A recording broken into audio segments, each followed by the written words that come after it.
Good morning everyone. Current affairs की series में 5 फरवरी पे हम पहुंच चुके हैं और यहाँ पे पीआईबी द हिंदू के करंट अफेयर्स को एमसीक्यू के थ्रू हम कवर करने वाले हैं। चलिए, this is brief introduction about me. My name is Prince Luthra, all India rank 577 from UPSC CSC 2014 batch. और यहाँ पर आपका कोई भी डाउट होता है तो आप @prince_लूथरा पे मुझसे पूछ सकते हैं।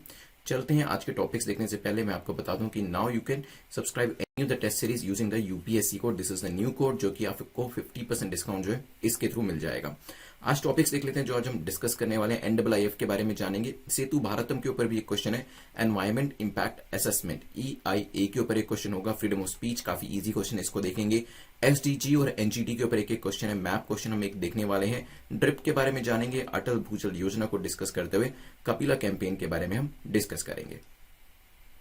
चलिए, जिन लोगों को नोटिफिकेशन नहीं मिल रहा तो उनके लिए मैं बता देता हूं कि आप बेल आइकन को प्रेस करिए और बेल आइकन को प्रेस करने के बाद ऑल बटन को प्रेस कर दीजिएगा सो दैट नोटिफिकेशन आपका कोई भी मिस ना हो।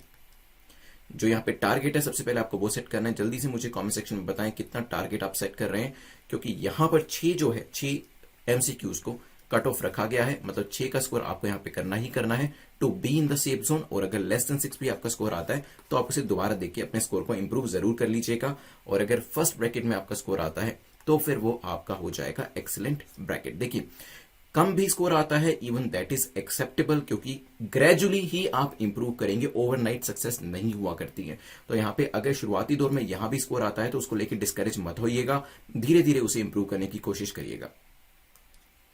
आज के पहले क्वेश्चन पे चलते हैं। The first question talks about NIIF national investment and infrastructure fund को लेकर क्वेश्चन पूछा गया है कि बताएं कौन सी स्टेटमेंट आपकी करेक्ट है, कौन सा कथन यहां पर सही है। पीआईबी से क्वेश्चन बनाया गया है, देख लेते हैं एक बार। It is an investment vehicle for funding commercially viable green field projects only. तो ग्रीन फील्ड प्रोजेक्ट्स जो होते हैं उन्हीं की फंडिंग के लिए ये जो पर्टिकुलर NIIF है बनाया गया है। The Indian government holds 100% share in the NIIF। तो इसमें गवर्नमेंट ऑफ इंडिया का कितना शेयर है? 100% शेयर है, ये भी हो सकता है।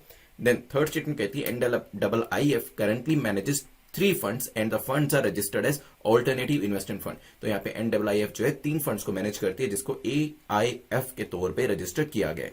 सोचिए इसके बारे में, फिर मैं आपको न्यूज भी बताता हूं और क्या ग्रीन फील्ड होता है, ब्राउन फील्ड होता है, बेसिक टर्मिनोलॉजीज पता होनी चाहिए। इसके ऊपर भी हम एक डिस्कशन करने वाले हैं।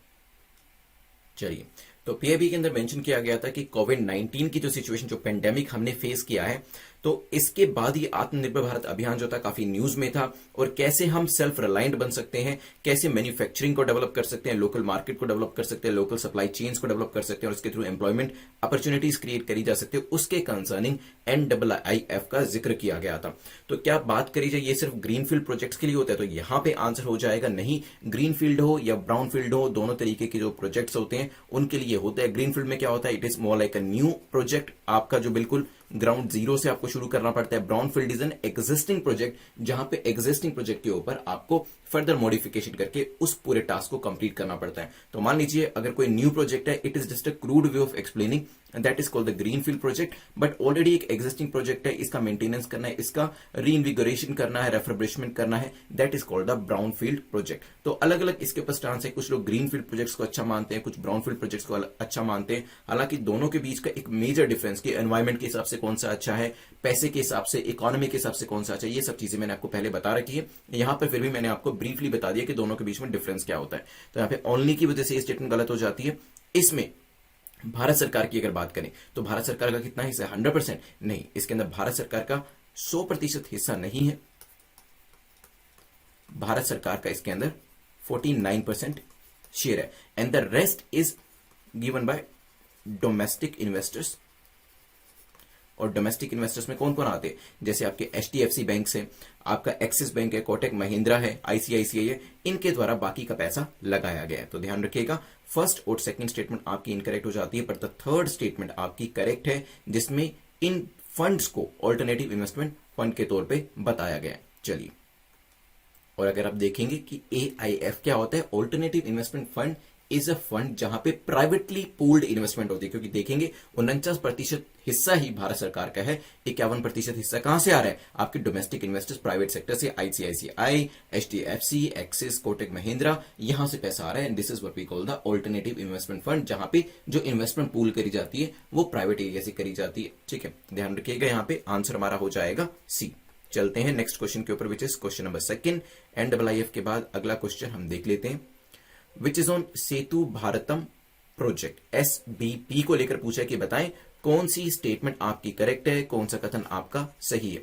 The Setu Bharatam dedicated to construction of new bridges only. तो सेतु भारतम जो है उसे डेडिकेट किया है किसको, नए ब्रिजेस बनाने के लिए। It was establish by ministry of railways, ministry of railways के द्वारा इसे एस्टैब्लिश किया गया था, ये भी हो सकता है। The project was started as an initiative to make all the national highways free of railway crossings by the year 2019। जितने भी आपके हाईवेज हैं, नेशनल हाईवेज हैं, वहां पे रेलवे क्रॉसिंग नहीं होनी चाहिए, और 2019 का इसके अंदर टारगेट रखा गया था। सोचिए इसके बारे में, फिर करते हैं डिस्कशन इसको लेकर। चलिए, द हिंदू के अंदर एक आर्टिकल था जिसमें बताया था कि सुप्रीम कोर्ट ने एक जुडिशियल नोटिस लिया है, जो कि इसकी एक एक्सपर्ट कमेटी की रिपोर्ट थी, जिसमें बताया गया है कि कुछ ऐसे ओवर ब्रिजेस रेलवे के लिए, कुछ ओवर ब्रिजेस बनाए जा रहे हैं वेस्ट बंगाल के अंदर, जिसकी कीमत जो है वो बताई गई 2.2 बिलियन। ठीक है, कॉस्ट बताई गई है। कॉस्ट किस चीज की है, यहां पे बताया गया है कि 300 हेरिटेज ट्रीज जो है उनको यहां पर गिराना पड़ेगा अगर हम यहां पर इन ब्रिजेस को बनाते हैं। ठीक है, तो यहां पे हमें 300 हेरिटेज ट्रीज, तो यहां पे ट्रीज भी काफी इंपॉर्टेंट है, but at the same time development भी इंपॉर्टेंट है। तो ये जो है एक्सपर्ट कमेटी के द्वारा रिपोर्ट दी गई और वहां पर इस बात का जिक्र किया गया था। दैट्स वाई द हिंदू के अंदर इसके बारे में जिक्र था। वैसे बात करी जाए, जो हमारे प्राइम मिनिस्टर है उन्होंने इस पर्टिकुलर स्कीम को लॉन्च किया गया था, जो आपका सेतु भारतम प्रोजेक्ट है, इसको लॉन्च किया था। 50,000 करोड़ का पूरा प्रोग्राम है, और इसके अंदर ओवरपासेस बनाने के बारे में बात करी गई है नेशनल हाईवेज के ऊपर, और साथ ही साथ किस तरीके से रोड सेफ्टी को इंप्रूव किया जा सकता है, कैसे रेलवे क्रॉसिंग जो होती है नेशनल हाईवेज के ऊपर उसको खत्म किया जा सकता है, ये पूरी बात करी गई थी। इसमें द प्रोजेक्ट जो था, इसमें कहा गया था कि 2019 तक हम जो भी क्रॉसिंग है नेशनल हाईवेज के ऊपर उसको खत्म कर देंगे। The project was started as an initiative, जिसमें यह बात करी गई थी, बिल्कुल करेक्ट है। सेतु भारतम जो है वो डेडिकेट किया गया to construct of new bridges only, तो ऐसा नहीं है। Setu Bharatam focuses on construction of new bridges along with the renovation of old ones. तो यहाँ पे ओल्ड वंस का भी रेनोवेशन करने की बात करी गई है, कंस्ट्रक्शन ऑफ न्यू ब्रिजेस की भी बात करी गई है, तो दोनों बात करी गई है। इस वजह से पहली जो स्टेटमेंट है वो इनकरेक्ट हो जाती है ब्रिजेस को लेकर। Second, it was established by ministry of railway, क्या रेलवे मिनिस्ट्री के द्वारा इसे एस्टैब्लिश किया गया था। It was established by ministry of road transport and highway, तो जो मिनिस्ट्री का नाम दिया है वो भी इनकरेक्ट है। आंसर क्या हो जाएगा, C will be the correct answer. तो मिनिस्ट्री का नाम आपको पता होना चाहिए, क्या टारगेट था वो पता होना चाहिए, और क्या क्या काम इसके अंदर किए जाने वाले हैं वो भी आपको जानकारी होनी चाहिए। Here is the name of the ministry, और गवर्नमेंट की वेबसाइट से लिया गया है। चलते हैं नेक्स्ट क्वेश्चन के ऊपर। Next question is question number 3, जो कि एनवायरमेंट इंपैक्ट असेसमेंट EIA को लेकर क्वेश्चन पूछा गया कि बताएं इसको लेकर कौन सी स्टेटमेंट आपकी करेक्ट है, कौन सा कथन आपका सही है। तो यहां पे पहली जो स्टेटमेंट है EIA को लेकर कहती है, इन 1986 the government enacted the environment protection act which made EIA statutory. तो यहां पे जब आपका एक पर्टिकुलर एक्ट आया था, एनवायरमेंट प्रोटेक्शन एक्ट, तो जो EIA था इसको बनाया गया था। हो सकता है category A project do not require EIA screening, तो जो कैटेगरी ए के अंदर प्रोजेक्ट होते हैं उसके अंदर स्क्रीनिंग की जरूरत नहीं पड़ती है, possible. The EIA was initially practice by developed Nations but slowly, ये धीरे धीरे जो आपकी डेवलपिंग कंट्रीज है जैसे कि इंडिया है, वहां पर भी ये कॉन्सेप्ट जो था वो आ गया। सोचिए इसके बारे में, फिर करते हैं डिस्कशन। द हिंदू के अंदर आर्टिकल दिया गया था इसको लेकर, that's why this news is formed. चलिए डिस्कस करते हैं। द हिंदू के अंदर आर्टिकल दिया गया था, इसमें बेसिकली सुप्रीम कोर्ट ने गवर्नमेंट का एक सर्कुलर था जिसको काउंटर किया, क्योंकि गवर्नमेंट के सर्कुलर में लिखा गया था कि जब हम 100 किलोमीटर तक की रोड बनाते हैं, अप टू 100 किलोमीटर, तो वहां पे जो EIA है इसकी जरूरत नहीं होनी चाहिए, we should just do away with this. तो यहां पे सुप्रीम कोर्ट ने इस चीज को रबिश किया और उन्होंने कहा कि ऐसा कुछ भी नहीं है। अगर आप 100 किलोमीटर तक की भी रोड बनाते हैं तो वहां पर भी एनवायरमेंट डिस्ट्रॉय हो सकता है, एनवायरमेंट के ऊपर नेगेटिव इंपैक्ट पड़ सकता है। तो आप चाहे 10 किलोमीटर रोड बनाए या 1000 किलोमीटर रोड बनाए, EIA जो है वो कराना पड़ेगा। The CJI said it is N unrealistic assumption, जब आप ये मानते हैं कि 100 किलोमीटर तक की रोड में एनवायरमेंट को कोई बुरा प्रभाव नहीं पड़ेगा। इसी वजह से EIA जो है ये तो कराना ही पड़ेगा, एनवायरमेंट इंपैक्ट असेसमेंट जो है वो आपको कराना पड़ेगा। यस, इसको जो स्टैट्यूटरी स्टेटस दर्जा जो था वो इस पर्टिकुलर एक्ट के थ्रू मिला, तो पहली जो स्टेटमेंट है वो आपकी ठीक हो जाती है। साथ ही साथ EIA जो कॉन्सेप्ट है पहले वेस्टर्न कंट्रीज में काफी फॉलो किया जाता था, खासतौर पर डेवलप्ड कंट्रीज के अंदर, बट धीरे धीरे अब क्योंकि एनवायरमेंट की तरफ ध्यान जा रहा है ज्यादा, तो डेवलपिंग कंट्रीज के अंदर भी इस कॉन्सेप्ट को ज्यादा फॉलो किया जाता है। तो तीसरी स्टेटमेंट भी आपकी ठीक हो जाती है। Category A projects do not require EIA screening, तो ये स्टेटमेंट गलत हो जाती है, बिकॉज जो कैटेगरी ए प्रोजेक्ट्स होते हैं उनके लिए तो एनवायरमेंटल क्लियरेंस लेना बिल्कुल मैंडेटरी है, ध्यान रखिएगा। कैटेगरी बी की बात करें, they also undergo screening process and they are classified into 2 types. मैं बता देता हूं, तो मैंने आपको ए के बारे में बताया, तो ए के लिए तो ये हो जाता है मैंडेटरी, ठीक है। अब मैंने आपको बी के बारे में बताया, बी के अंदर हैं 2 कैटेगरीज, एक है आपका B1, एक है आपका B2। B1 के लिए होता है मैंडेटरी, B2 के लिए इट इज नॉट रिक्वायर्ड, ठीक है। तो ये बेसिक चीजें आपको पता होनी चाहिए, इतने डीप में जाके वैसे पूछा नहीं जाएगा। नेवरदलेस जब आप EIA के बारे में पढ़ ही रहे हैं तो कैटेगरी ए और कैटेगरी बी के बारे में आपको पता होना चाहिए। चलते हैं नेक्स्ट क्वेश्चन के ऊपर। ये पूरा प्रोसेस है, again it will not be asked in the exam, exam के अंदर नहीं पूछा जाएगा, बट फिर भी अगर आपको लगता है कि आपको EIA का प्रोसेस जो है वो पता होना चाहिए, किस तरीके से इसके अंदर क्लियरेंस दी जाती है, क्या क्या चीजें होती हैं, तो आप इसको देख सकते हैं, हालांकि एग्जाम के लिए इंपॉर्टेंट नहीं है। चलते हैं नेक्स्ट क्वेश्चन के लिए, क्वेश्चन नंबर 4 की बात करते हैं। इजी क्वेश्चन है, freedom of speech comes under which article of the constitution. तो फ्रीडम ऑफ स्पीच किस आर्टिकल के अंदर आती है, ये क्वेश्चन तो आप सभी का सही होना चाहिए, और मैं आपको यहां पर अलग अलग इसके जो सब क्लॉजेज है वो बताने वाला हूं, इसी वजह से ये क्वेश्चन बनाया गया है। आप कहिए इसका आंसर, फिर करते हैं डिस्कशन। चलिए, तो अभी द हिंदू के अंदर आर्टिकल था जिसके अंदर पूरी कंट्रोवर्शियल न्यूज जो थी वो दे रखी थी, but controversial news is not important for us for the prelims exam at least. तो यहाँ पे फ्रीडम ऑफ स्पीच के बारे में भी जिक्र किया गया था, तो ये काफी इजी क्वेश्चन था। आपका आता है freedom of speech and expression article 19 के अंदर, बट मुझे आर्टिकल 17 किस चीज से रिलेट करता है इसके बारे में भी बताइएगा कॉमेंट सेक्शन के अंदर, आर्टिकल 20 के बारे में भी और आर्टिकल 18 के बारे में भी। जिन लोगों ने जो यूपीएससी की क्रैक यूपीएससी की 200 डेज की सीरीज ली है, दे नो कि ये सभी चीजें हम पढ़ चुके हैं, और वहां पर मैंने आपको सब क्लॉजेस 19 के सब क्लॉजेस भी बहुत डीपली समझाए हैं, बहुत अच्छे से एक्सप्लेनेशन और एग्जांपल देके समझाए, जो कि आप ब्रीफ में यहां पर इस स्लाइड के ऊपर देख सकते हैं, जो कि स्लाइड अभी आपके सामने आने वाली है।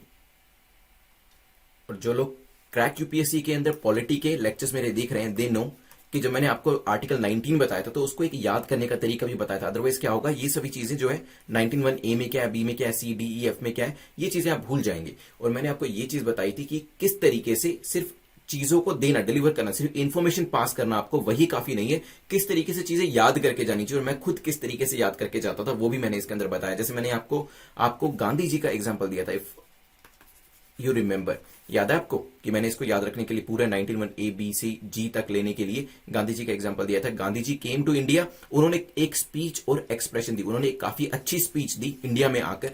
तो शुरुआत हो चुकी है हमारी 19(1)A। जब गांधी जी ने भारत में आके बहुत अच्छी स्पीच दी तो लोगों की असेंबली होना शुरू हो गई, लोगों ने उनको सुनना शुरू किया, वहां पे भीड़ लगाना शुरू कर दिया कि गांधी जी क्या बात करें, उनको बहुत ज्यादा गांधी जी पसंद है और उनकी स्पीच काफी पसंद आई। धीरे धीरे जब असेंबली हुई तो एक एसोसिएशन बन गई, क्योंकि लोग वहां पे इकट्ठा हो रहे थे, उनको गांधी जी की बात समझ में आ रही थी, गांधी जी की बात सुन रहे थे, समझ रहे थे। और जब गांधी जी को ये चीज समझ में आई कि लोग जो है अब इकट्ठा हो चुके हैं, वो एक एसोसिएशन में परिवर्तित हो चुके हैं, तो क्यों ना मुझे एक मूवमेंट स्टार्ट कर देना चाहिए। तो फिर यहां पर एक आंदोलन स्टार्ट होता है और गांधी जी आंदोलन को स्टार्ट करते हैं, बहुत अच्छे से रन करते हैं, ब्रिटिशर्स को काउंटर भी करते हैं। लेकिन आप जानते हैं गांधी जी की एक आदत भी है कि जब वो किसी मूवमेंट को स्टार्ट करते हैं बीच में उसे विड्रॉ भी कर देते हैं, राइट। तो यहां पे उन्होंने क्या किया, जब 2-3 साल हो गए मूवमेंट को चलते चलते, उन्होंने कहा कि अब हम थक चुके हैं, अब हमें दोबारा से एनर्जी को रीइंकॉर्पोरेट करना चाहिए, अभी सब लोग अपने अपने घर जाओ, रेजिडेंस आ गया मतलब रेजिडेंस एंड सेटलमेंट, वापस अपने अपने घर जाओ, मैं दोबारा से आपको बुलाऊंगा दोबारा से आंदोलन मूवमेंट करने के लिए। और जब आप लोग घर गए अपने अपने, तो आपको याद आया, अरे भाई मेरी तो जॉब भी है, मुझे तो जॉब पे भी जाना है, मूवमेंट के चक्कर में मैं सब कुछ भूल गया था। So that is the practice and profession. तो ये सिर्फ याद रखने का तरीका है, इस स्टोरी फॉर्म में याद रखेंगे कि गांधी जी आए, उन्होंने स्पीच दी, तो बिल्कुल स्पीच आपको याद हो जाएगी। 19(1)B में क्या था, फिर लोगों ने असेंबली करनी शुरू करी, असेंबली करते करते एक एसोसिएशन बन गई, एसोसिएशन करते करते पूरा एक मूवमेंट बन गया। लेकिन फिर गांधी जी को मूवमेंट को विड्रॉ करने की आदत थी, गांधी जी ने मूवमेंट को विड्रॉ कर दिया ताकि दोबारा से एनर्जी को लेकर आया जा सके, क्योंकि लंबे समय तक कोई भी मूवमेंट बहुत अच्छे से नहीं चलाया जा सकता। Gandhi ji new this fact, ठीक है। फिर यहां पे रेजिडेंस, सब लोग आप अपने अपने रेजिडेंस पे आ गए, घरों पे आ गए, और वहां आके आपको याद आया कि भाई मेरी तो जॉब भी है, मेरा तो प्रोफेशन भी है, मुझे तो काम पे भी जाना है, ठीक है। तो ये सिर्फ याद रखने का तरीका है ताकि एग्जाम में आप ये चीज भूले ना। यहां पे जो बाकी के आपके कंपेटिटर्स इसके ऊपर क्वेश्चन पूछा जाता है तो उनका गलत होगा, आपका ठीक होगा, because you now know about this Gandhi ji story. चलते हैं नेक्स्ट क्वेश्चन के ऊपर, which is question number 5। Question number 5 जो है आपका, तो यहां पे आपसे पूछा जा रहा है कि सस्टेनेबल गोल कौन सा है जो कि क्वालिटी एजुकेशन से एसोसिएटेड है। क्या SDG 2 है, SDG 4, SDG 6, 11? अभी रिसेंटली डिजिटल हेल्थ के बारे में बात करी गई थी, वहां पर सस्टेनेबल डेवलपमेंट गोल्स के बारे में भी बात करी गई थी, इसी वजह से SDG के ऊपर क्वेश्चन बनाया गया है। और वैसे भी हमारे पास 17 एसटीजी गोल हैं और जिसका टारगेट भी आपको पता है कि 2030 तक अचीव करना है। इंडिया इसमें सही कर रहा है लार्जली, लेकिन उन 17 गोल्स को आपको याद करना पड़ेगा। कोई एसोसिएशन जरूर बना लीजिएगा, एग्जाम में पूछा भी जा सकते हो, नहीं भी पूछा गया ना मैं आपको बता देता हूं। देखिए सबसे पहले यहां पे तो आंसर आपका बी हो जाएगा, ठीक है, SDG4। क्योंकि देखिए अब अगर आप 17 गोल्स देखेंगे आपको समझ में आएगा मैं क्यों कह रहा हूं। क्योंकि ये जो 17 गोल्स हैं इनके ऊपर क्वेश्चन आते हैं, पॉवर्टी के ऊपर क्वेश्चन आता है, तो वहां पर मेंस के अंदर आप SDG1 को मेंशन करेंगे तो बहुत अच्छा इंप्रेशन पड़ेगा। हंगर के ऊपर क्वेश्चन आता है तो आप इसको SDG2 को मेंशन करिएगा। हेल्थ के ऊपर क्वेश्चन आता है तो SDG3 को। एजुकेशन के ऊपर भी क्वेश्चन आता है। ये सभी क्वेश्चन आपके मेंस के अंदर आने वाले हैं, तो वहां पर जब आप सस्टेनेबल डेवलपमेंट गोल और उसके नंबर को मेंशन करते हैं ना तो एक अच्छा इंपैक्ट जाता है। जेंडर इक्वालिटी के ऊपर क्वेश्चन आते हैं, वाटर क्लीनिनेस के ऊपर क्वेश्चन आते हैं, आपकी सोलर एनर्जी के ऊपर, ऑल्टरनेटिव एनर्जी के ऊपर, क्लीन एनर्जी के ऊपर, इकोनॉमी के ऊपर क्वेश्चन आते हैं। तो ये सभी क्वेश्चन आपके आने वाले हैं अगर आप देखेंगे तो, और इसी वजह से इनके ऊपर आपको अगर नंबर याद है एसडीजी का, इन 17 के 17 इंटरलिंक गोल्स का, तो बहुत अच्छा इंपैक्ट पड़ेगा। तो ये चीज जरूर याद रखिएगा। आई रिमेंबर जब मैं एग्जाम दे रहा था वहां पर इसे मैंने अपने नोट्स में सेव किया हुआ था, यही कि यही एग्जैक्टली यही इमेज थी जिसको मैंने सेव किया हुआ था। तो ध्यान रखिएगा इसको अच्छे से। उन्हीं दिनों के अंदर, उन्हीं दौरान ही ये नई नई इमेज आई थी और मैंने इसे अपने फ्लैश कार्ड डीलक्स की जो एप्लीकेशन थी उसके अंदर as a flash card save करके रखा हुआ था। ठीक है, तो ध्यान रखिएगा, इनको अच्छे से याद करके जाइएगा। चलिए चलते हैं क्वेश्चन नंबर 6 के ऊपर। उससे पहले आप चाहें तो crack UPSC exam in 200 days की जो सीरीज है इसको यूपीएससी कोड या फिर जेन 50 कोड को यूज करके आप सब्सक्राइब कर सकते हैं। नाउ द बेनिफिट क्या क्या आपको मिलने वाला है इसके अंदर, देखिए डे वाइज प्रिपरेशन आप कर सकते हैं। आप जानते हैं मैं आपको काफी दिन से बता भी रहा हूं और आप में से काफी सारे लोगों ने ज्वाइन किया भी है और वो मुझे अपना फीडबैक भी दे रहे हैं कि उन्होंने तैयारी करना शुरू भी कर दी और इसके अंदर जो क्विजेज होते हैं उसको प्रैक्टिस भी कर रहे हैं। देखिए एवरी डे आपको इसके अंदर प्रैक्टिस करनी है। हो सकता है पहले दिन, दूसरे दिन, तीसरे दिन आप क्विजेस अटेम्प्ट करते हैं उतने अच्छा स्कोर ना आए, लेकिन धीरे धीरे इंप्रूवमेंट ही आपको करनी है। जो 150 से 200 दिन का आपको टाइम दिया गया है ये इसी वजह से ही दिया गया है कि आपको जो भी अपनी गलतियां करनी है यही कर लीजिए, जितने भी लेक्चर्स देखने हैं अभी देख लीजिए, सो दैट प्रीलिम्स एग्जाम जब आपके सामने आएगा ना वहां पर ये जो मिस्टेक्स आपकी अभी 200 दिन के अंदर होने वाली है वो आप कर लें, ताकि वहां पर किसी भी तरीके की गलती ना हो और वहां पर ये जो लेक्चर्स आप यहां पे देखेंगे वो आप अच्छे से उस पर्टिकुलर नॉलेज को वहां पर अप्लाई कर पाए। ठीक है, तो crack UPSC exam in 200 days की सीरीज को सब्सक्राइब कर सकते हैं। Now there is another alternative series, क्योंकि कुछ लोग कह रहे थे कि सर हमारे पास 2 से 3 घंटे का ही टाइम होता है तो हम पुराने लेक्चर्स कवर नहीं कर पाएंगे, तो आप क्रैक यूपीएससी इन 100 डेज की सीरीज को सब्सक्राइब कर सकते हैं। यहां पर आपको और भी ज्यादा आप कह सकते हैं कि कट डाउन करके जो चीजें सबसे ज्यादा इंपॉर्टेंट है वही दी गई है। देखिए even for a faculty 100 days में सब कुछ कवर करना काफी मुश्किल होता है, बट जितना हम कर सकते थे सोच के कि यस सबसे इंपॉर्टेंट चीजों में से भी सबसे इंपॉर्टेंट चीजें कौन सी है वो आपको यहां पर दी गई है। So crack UPSC exam in 100 days की सीरीज के अंदर आपको 100 डेज के अंदर रोज 3 घंटे 3.5 घंटे के असाइनमेंट्स होंगे वो दिए जाएंगे, लेक्चर्स को आप देखेंगे, क्विजेस को आप अटेम्प्ट करेंगे, तो यहां पर आपकी जो प्रोबेबिलिटी है एग्जाम को क्रैक करने की वो काफी बढ़ जाती है। इसको भी आप exam.netmock.com पे चेकआउट कर सकते हैं। और अगर इस साल एग्जाम नहीं दे रहे, नेक्स्ट ईयर दे रहे हैं, तो 2022 का मिशन यूपीएससी 2022 का 500 डेज की जो सीरीज है इसे आप सब्सक्राइब कर सकते हैं। चलिए क्वेश्चन नंबर 6 को देख लेते हैं। क्वेश्चन नंबर 6 बात करता है which of the following statement is or are correct about NGT, national green tribunal के बारे में पूछा गया। बताएं कौन सी स्टेटमेंट आपकी ठीक है, कौन सा कथन आपका सही है।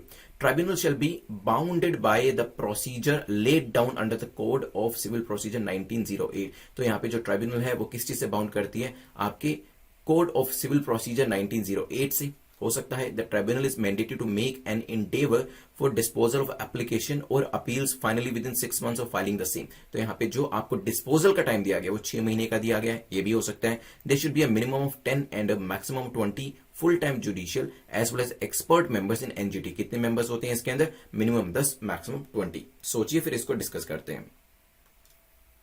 चलिए, तो रिसेंटली न्यूज थी कि आईआईटी मद्रास ने रिक्वेस्ट किया है एनजीटी के सदर्न बेंच को, तो नेशनल ग्रीन ट्राइब्यूनल के जो साउथ इंडिया में जो बेंच है उसको यहां पे रिक्वेस्ट किया गया है कि उनके कैंपस को, आईआईटी मद्रास के कैंपस को, जो आपका गुइंदी नेशनल पार्क है उसके ही पार, उसके ही बराबर ट्रीट करना चाहिए। और यहां पे स्ट्रे डॉग्स की काफी इशू था, काफी प्रॉब्लम थी, इसी वजह से ये चीज जो है न्यूज में आई थी। लेट्स सी इसमें क्या होता है, बट हमारे लिए इंपॉर्टेंट हो जाता है एनजीटी। एनजीटी को लेकर बात करी जाए तो एनजीटी जो है ट्राइब्यूनल के बारे में कहा जाता है tribunal shall not be bound by the procedure laid down under the code of civil procedure 1908 but shall be guided by principle of natural justice. तो पीएनजे को फॉलो करने की बात करी जाती है, ना कि सिविल प्रोसीजर को। ठीक है, तो सिविल प्रोसीजर कोड को फॉलो करने की बजाय पीएनजे को फॉलो करने की बात करी जाती है। Hence the first statement is incorrect. और यहां पे जो भी आपका डिस्पोजल होता है, चाहे वो अपील्स हो, एप्लीकेशंस हो, वो 6 महीने के अंदर ही इन्हें करना पड़ता है, कंप्लीट करना पड़ता है। तो सेकंड स्टेटमेंट भी आपकी ठीक हो जाती है। मिनिमम 10 मेंबर्स होते हैं, मैक्सिमम 20 हो सकते हैं, तो ये चीज भी ध्यान रखिएगा। थर्ड स्टेटमेंट भी आपकी करेक्ट हो जाती है। C will be the correct answer. चलते हैं नेक्स्ट क्वेश्चन के ऊपर, which is question number 7। Question number 7 को देख लेते हैं। क्वेश्चन नंबर 7 आपका मैप रिलेटेड है, जो कि ओशन करंट्स को लेकर है। पूछा गया मोजाम्बिक जो आपका करंट है वो एक कोल्ड करंट है, अगुला करंट आपका एक वार्म करंट है, और कैलिफोर्निया करंट आपका कोल्ड करंट है। सोचिए इसके बारे में, फिर करते हैं डिस्कशन। चलिए मैप पे देख लेते हैं एक बार इसको, तो कौन कौन से करंट्स की बात करी गई है। देखिए आपको यहाँ पे कलर कोडिंग भी दे रखी है, वार्म करंट का कलर और कोल्ड करंट का कलर दिया है। कैलिफोर्निया आपका कोल्ड करंट हो जाता है, ठीक है। अगुलास और मोजाम्बिक आप देखेंगे, मोजाम्बिक और अगुलास दोनों ही आपके वार्म करंट्स हैं, ठीक है। अब अपने क्वेश्चन पे वापस आते हैं, तो सिर्फ एक ही आपका सी से कैलिफोर्निया, सी से कोल्ड करंट है। क्वेश्चन को देख लेते हैं। तो क्या मोजाम्बिक कोल्ड करंट था? नहीं, ये तो वार्म करंट था। अगुलास यस वार्म करंट था। कैलिफोर्निया, सी से कैलिफोर्निया, सी से कोल्ड करंट, ये बिल्कुल ठीक है। आंसर क्या हो जाएगा? B will be the correct answer. चलते हैं नेक्स्ट क्वेश्चन, क्वेश्चन नंबर 8 के ऊपर। ये प्लीज ध्यान रखिएगा और आसपास के करंट्स भी जरूर देख लीजिएगा, बिकॉज आपसे क्वेश्चन में इसी चीज को लेकर पूछने वाला हूं। क्वेश्चन नंबर 8 को देखते हैं। Consider the following statement about drip dam rehab and improvement project को लेकर क्वेश्चन पूछा कि बताएं कौन सी स्टेटमेंट आपकी करेक्ट है, कौन सा कथन आपका सही है। Project was launched in 2012 by the central water commission, CWC के द्वारा ड्रिप को लॉन्च किया गया था with the financial aid of the World bank, और वर्ल्ड बैंक ने यहाँ पे फाइनेंशियल एड दी थी। It's a state sectoral scheme with a central component, state sector की स्कीम है और इसमें सेंटर का कंपोनेंट भी है। The duration of drip phase 2 and 3 is 10 years. तो यहाँ पे ड्यूरेशन दे रखी है। सोचिए इसके बारे में, फिर करते हैं डिस्कशन। न्यूज में मेंशन किया गया था, न्यूज भी आपको बताऊंगा मैं। चलिए, तो पीआईबी के अंदर इसका जिक्र किया गया था। Cabinet committee on economic affairs ने अप्रूव किया था फेज 2 और फेज 3 को। जो ड्रिप के फेज 2 और फेज 3 है, इसको 2020 के अंदर अक्टूबर के अंदर आपका अप्रूव किया गया था, और इसके अंदर बात करी गई थी कि सेफ्टी और ऑपरेशनल परफॉर्मेंस जो है वो इंप्रूव करने, किसकी, यहाँ पे डैम्स की बात करी जा रही है कि डैम्स की सेफ्टी और डैम्स की परफॉर्मेंस को इंप्रूव करना है। और स्कीम जो थी, इसको एनफोर्स किया गया था कि रिहेबिलिटेशन किया जाएगा 736 डैम्स का, 736 डैम्स का रिहेबिलिटेशन किया जाएगा। कितने स्टेट्स के अंदर? 19 स्टेट्स के अंदर। बात करी जाए तो यस स्टेट सेक्टर स्कीम है, तो सेकंड स्टेटमेंट आपकी करेक्ट हो जाती है। प्रोजेक्ट को 2012 में लॉन्च किया गया था सेंट्रल वाटर कमीशन के द्वारा with the financial aid of world bank के द्वारा फाइनेंशियल एड दी गई थी। और फेज 2 और फेज 3 की जो ड्यूरेशन 10 साल की दी है वो भी आपकी करेक्ट हो जाती है। आंसर आपका डी हो जाएगा। इस स्कीम के अंदर जो आपका फेज 2 और फेज 3 होने वाले हैं, इसमें 6-6 साल का टाइम दिया हुआ है। टोटल टाइम 10 साल का ही है, तो इसमें 6 साल का टाइम पहले फेज को रहेगा, मतलब फेज 2 को रहेगा, फिर 2 साल का ओवरलैपिंग पीरियड है, और फिर 6 साल का जो टाइम है वो फेज 3 को रहेगा। तो टोटल टाइम यहाँ पे कितना हुआ? 4। यहाँ पे आपका ओवरलैपिंग टाइम 2 साल का 4। ये आपका सी सेट का क्वेश्चन भी हो गया। टोटल 10 साल का इसका ड्यूरेशन दिया गया है। 7,000 करोड़, देखिए पूरा प्रोजेक्ट जो है 10,211 करोड़ का है, जिसमें से 7,000 करोड़ जो है वो एक्सटर्नल लोन का है, और इसमें बाकी 3,211 करोड़ जो है वो रिस्पेक्टिव स्टेट्स के द्वारा दिया जाएगा। चलते हैं नेक्स्ट क्वेश्चन के ऊपर, विच इज क्वेश्चन नंबर 9, जो कि अटल भूजल योजना को लेकर है। उसको देख लेते हैं एक बार क्वेश्चन को।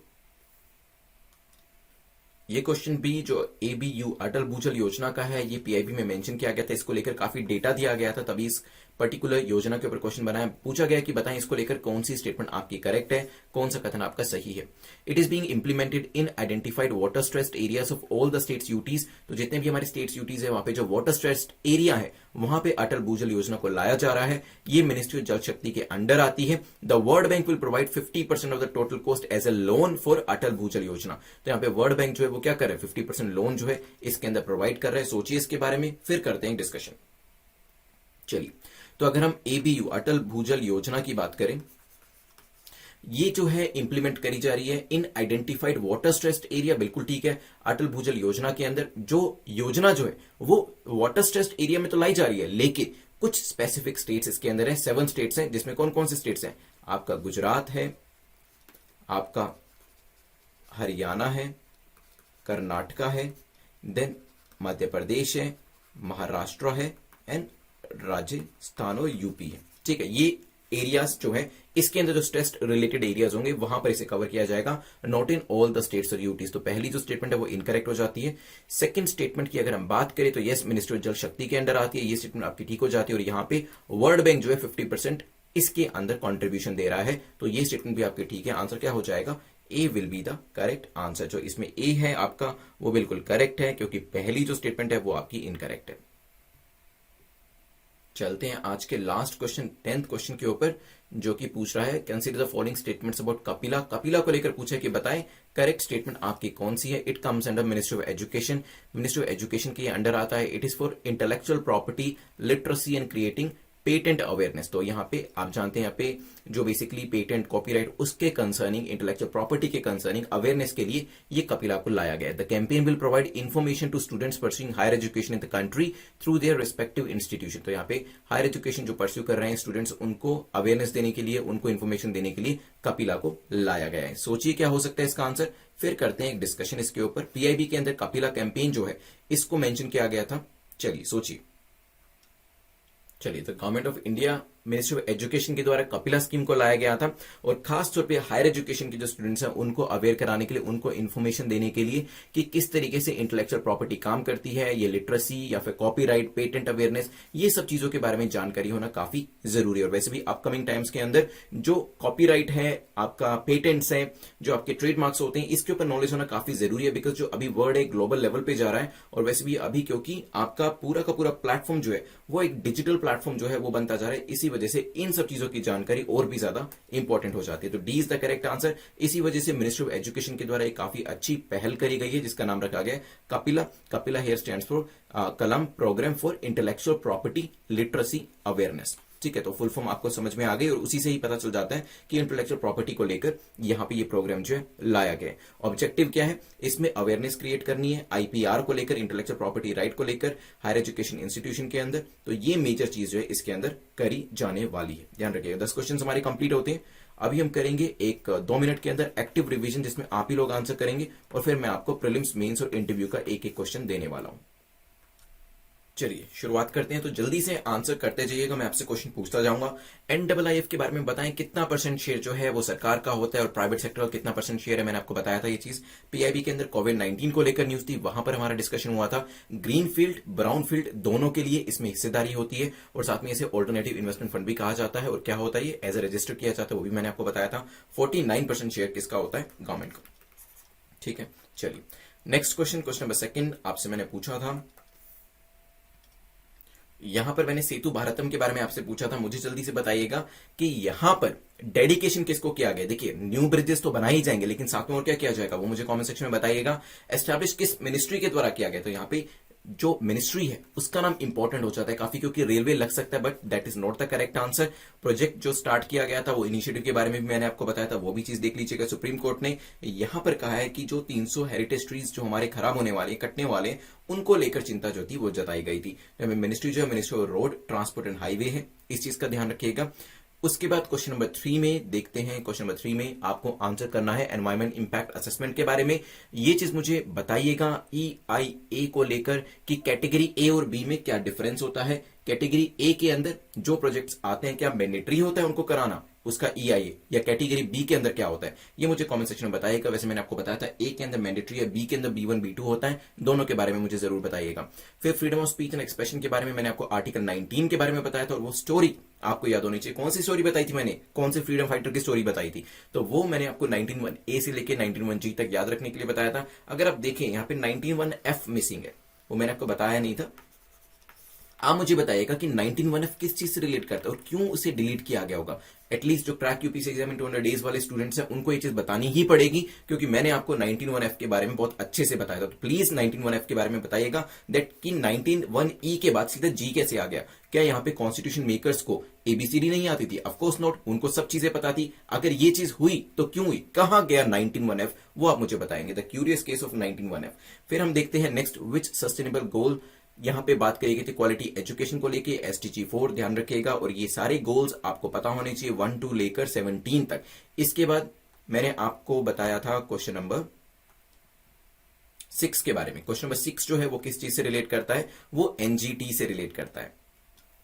यहाँ पे मिनिमम और मैक्सिमम नंबर्स कितना हो सकता है वो मुझे बताएगा। और मैंने आपको यहाँ पे केस भी बताया था कि आईआईटी मद्रास चाह रहा है कि जो एनजीटी का सदर्न बेंच है उनको कहा है कि जो गुंदी नेशनल पार्क है उसी के बिहाफ पे इनके कैंपस को भी ट्रीट करना चाहिए।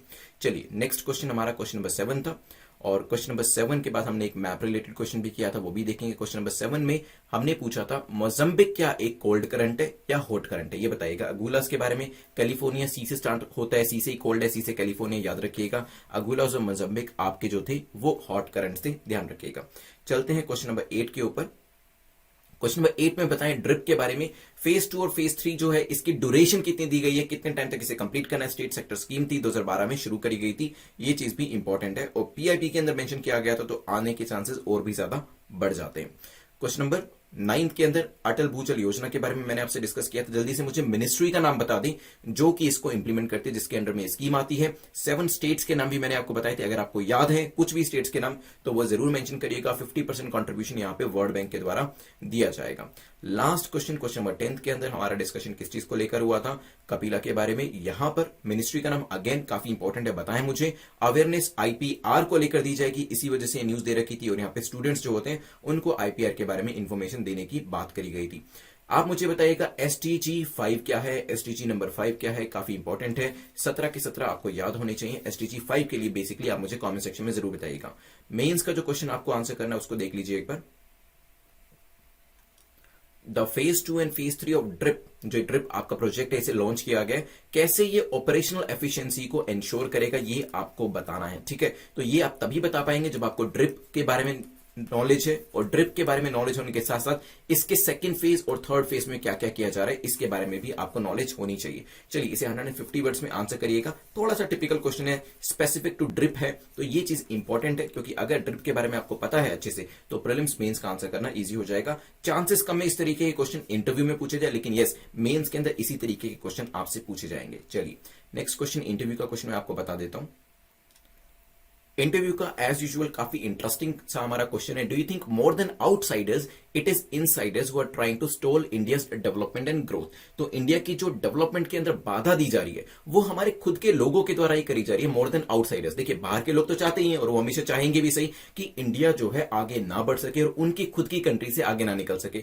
बट वो इतनी बड़ी प्रॉब्लम हमारे लिए नहीं है क्योंकि हमारे खुद के लोग ही, चाहे वो पॉलिटिकल अरीना से आने वाले लोग हों या एनजीओ के रूप में लोग हों या कोई भी एक पर्टिकुलर पार्टी के हो सकते हैं, पर्टिकुलर विचारधारा के हो सकते हैं, वो कोशिश ऐसे बीच बीच में करते रहते हैं कि इंडिया के अंदर डेवलपमेंट और ग्रोथ जो है उसको रोका जा सके, उसको कहीं ना कहीं स्टॉल किया जा सके।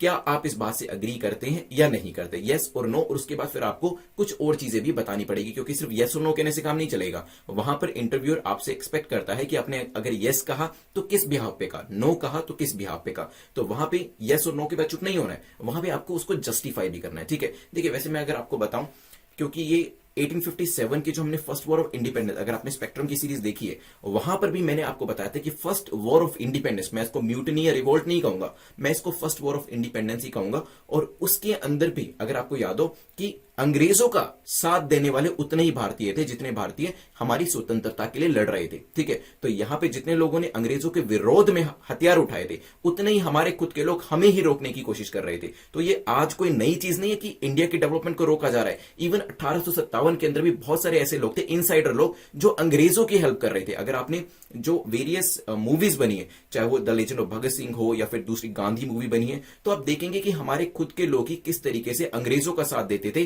ताकि जो स्वतंत्रता है वो हमें ना मिले, ठीक है। उनके अपने अपने एजेंडाज रहते थे। तो ये जो चीज है, इवन दो अगर आप देखेंगे, जब मैंने आपको बंगाल पढ़ाया था, किसके अंदर, स्पेक्ट्रम हिस्ट्री के अंदर, बंगाल में याद करिएगा मुर्शीद कुली खां, अली वर्दी खां, सिराजुद्दौला, ये इतने एबल रूलर्स थे, इतने अच्छे एडमिनिस्ट्रेटर्स थे कि इनके टाइम में बंगाल सबसे ज्यादा ऊंचाइयों पे गया था। लेकिन फिर भी बैटल ऑफ प्लासी के अंदर हार क्यों हुई? क्योंकि मीर जाफर जैसे लोग भी थे, जयचंद जैसे लोगों ने भी, आप जानते हैं कि हिस्ट्री के अंदर उनका नाम भी दर्ज है ट्रेटर्स के तौर पर।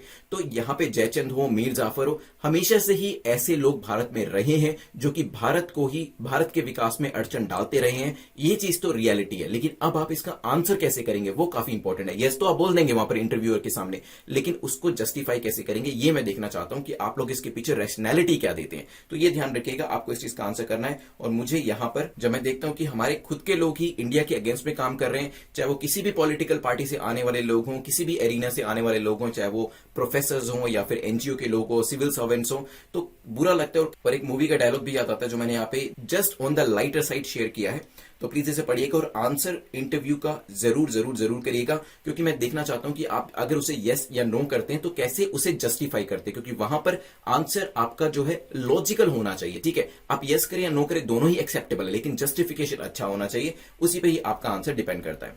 चलिए, तो यहां पे सेकंड चैनल जो है इसे सब्सक्राइब कर लीजिएगा, बिकॉज रात को 9 बजे यहां पर हम डिस्कस करने वाले हैं। कल इसे जो टेक्निकल डिफिकल्टी थी उसकी वजह से नहीं कर पाए, तो अभी इसे आज जो है एक लेक्चर हमारा दोपहर को भी होगा। जो कल के क्वेश्चन है वो आज हम दोपहर को करने वाले हैं, और 9 PM पे हम नए लेक्चर्स जो होंगे, नए क्वेश्चंस जो होंगे वो वहां पर डिस्कस करेंगे।